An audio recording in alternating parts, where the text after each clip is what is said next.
कल पंचकोश विवेचन हम कर चुके हैं। इस शरीर के अंदर 5 कोश हैं, अन्नमय कोश, प्राणमय कोश, मनोमय कोश, विज्ञानमय कोश और आनंदमय कोश। अपने स्वयं को जानने के लिए इन 5 कोशों का विवेक पूर्वक जानना आवश्यक हो जाता है।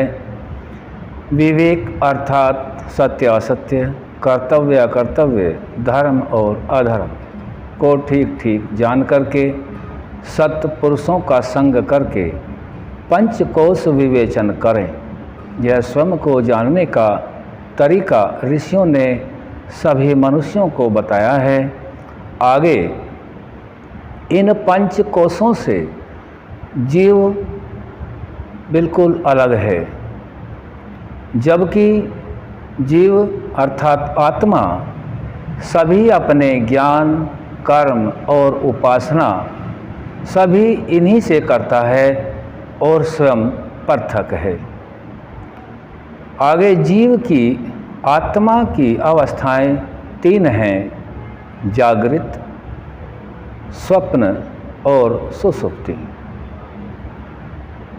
जागृत अवस्था जो शरीर चल रहा होता है उसके अंदर आत्मा अपने सभी कर्मों को करता भोगता है, वह जागृत अवस्था है। स्वप्न अर्ध निद्रा होती है। स्वप्न में शरीर तो कहीं नहीं चलता, लेकिन आत्मा स्वप्न में बहुत से कार्यों को करता है, स्वादों को भी चखता है और रूप को भी देखता है। रस ग्रहण करना, रूप देखना, स्पर्श करना, सभी ज्ञानेंद्रियां कार्य करती हैं। यहाँ हम सिद्ध कर सकते हैं कि स्वप्न अवस्था में जीव कार्य करता है। और तीसरी अवस्था है सुषुप्ति अवस्था।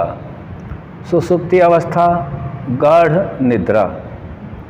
गाढ़ निद्रा में कुछ पता नहीं रहता जीव को, बिल्कुल गाढ़ी निद्रा होती है। लगता है कि अभी सोया था और पता भी नहीं चल पाता। वह सुषुप्ति अवस्था या तो सोने में गाढ़ निद्रा में या प्रकृति काल जब प्रलय हो जाता है तब रहती है। और जागृत अवस्था या तो शरीर में जब क्रियाएं होती हैं या मोक्ष में, 2 जगह अवस्थाएं बनती हैं। आगे बताया है हम स्वयं को जानने के लिए शरीर का विवेचन करें कि आत्मा के साथ स्वप्न में कैसे, सुषुप्ति में कैसे और जागृत में कैसे ये कार्य करते हैं जो सूक्ष्म भूत हैं, तत्व हैं। शरीर 3 हैं। पहला स्थूल शरीर, जो यह देखा जाता है, देखने में आता है, यह स्थूल शरीर कहलाता है। दूसरा सूक्ष्म शरीर। सूक्ष्म शरीर तब होता है जब यह स्थूल शरीर साथ छोड़ देता है, तब सूक्ष्म शरीर आत्मा के साथ रहता है। यह सूक्ष्म शरीर की रचना परमपिता परमात्मा स्थूल सृष्टि के होने से पहले ही इन तत्वों की रचना कर देते हैं। सूक्ष्म शरीर आत्मा के साथ जन्म से लेकर मृत्यु पर्यंत और जन्म लेने में जितनी बार भी जन्म लेगा, चाहे अनंत बार जन्म लेना पड़े, यह सूक्ष्म शरीर जन्म और मरण में हमेशा जीव के साथ रहता है।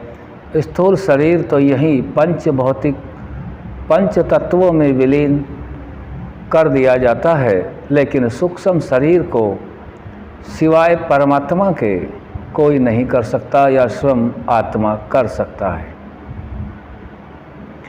यह सूक्ष्म शरीर दो प्रकार का है। एक सूक्ष्म शरीर वह है जिसको जीव आत्मा छोड़ भी सकता है, मोक्ष में जाता है तो उसको भी छोड़ देता है। वह सूक्ष्म भूतों के अंशों से बना हुआ होता है। वह सूक्ष्म भूतों के अंश 17 तत्व ऋषियों ने हमें बताए हैं कि यह 17 तत्व जन्म और मरण में हमेशा आत्मा के साथ रहते हैं, जिनमें 5 सूक्ष्म भूत हैं। वे 5 सूक्ष्म भूतों के नाम शब्द, स्पर्श, रूप, रस और गंध हैं। 5 प्राण, प्राण, अपान, उदान, व्यान और समान, ये 5 प्राण।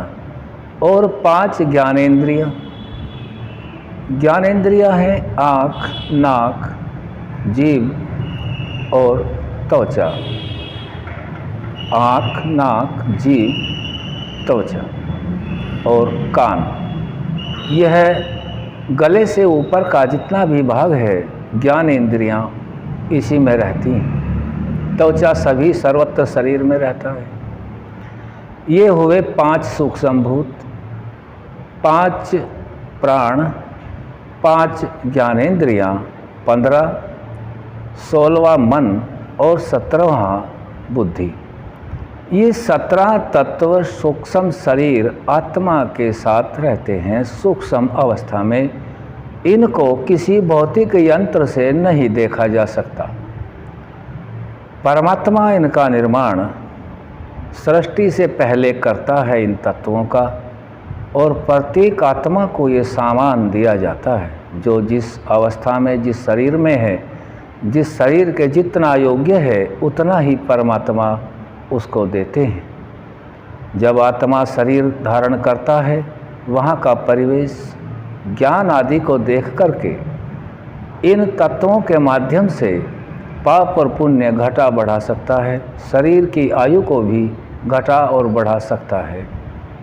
तो यह 17 तत्वों का समुदाय जो सूक्ष्म भूतों के अंशों से बना है, यह आत्मा के साथ रहता है। एक भाग तो यह हुआ सूक्ष्म शरीर का।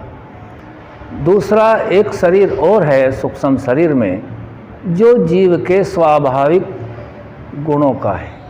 स्वाभाविक गुण जीव के साथ रहते हैं और यह सूक्ष्म भूतों के अंशों से बना शरीर उसके साथ नहीं रहता। यह स्वाभाविक शरीर आत्मा के साथ मुक्ति में भी रहता है, जिससे आत्मा मुक्ति के सुखों को भोगता है। और तीसरा शरीर है कारण शरीर, गाढ़ निद्रा। कारण शरीर सर्वत्र विभू होने से सभी जीवों का एक जैसा है, इसमें कोई फेरबदल नहीं है।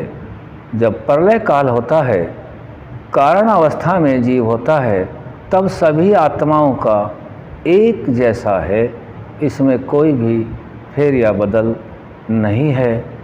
हम इस प्रकार से स्वयं को जानें कि पहले हमने सतपुरुषों का संग किया, फिर विवेक को जागृत किया, विवेक पूर्वक पंचकोशों का विवेचन किया, और पंचकोशों का विवेचन करने के बाद हमने जीव अपनी यानी अर्थात आत्मा की अवस्था को देखा, जागृत है, स्वप्न है या सुषुप्ति है। और इसके बाद हमने शरीर के 3 शरीरों को देखा, जाना, और हम आचरण में लाने का भी प्रयास करें, तभी हमें अपने बारे में ज्ञान हो सकता है। स्थूल शरीर और सूक्ष्म शरीर। स्थूल तो यह हुआ जो दिखता है, सूक्ष्म वह है जिसमें 2 भाग हैं। एक तो सूक्ष्म भूतों के अंशों से बना जो 17 तत्वों का समुदाय आत्मा के साथ जन्म मरण में रहता है। दूसरा जीव के स्वाभाविक गुणों से बना जो मुक्ति में आत्मा के साथ रहता है और इसी से संपूर्ण सुखों को भोगता है। और तीसरा गाढ़ निद्रा, यह सब कारण शरीर होता है, वह सभी का एक जैसा है। कारण में लीन हो जाना, कारण में रहना सभी जीवों के लिए एक जैसा है। हम सभी ने यह अपने बारे में, अपने शरीर के, आत्मा के, इसके अंदर जो अंतःकरण औजार हैं उन सभी को जाना है। आगे कल। ओम सम।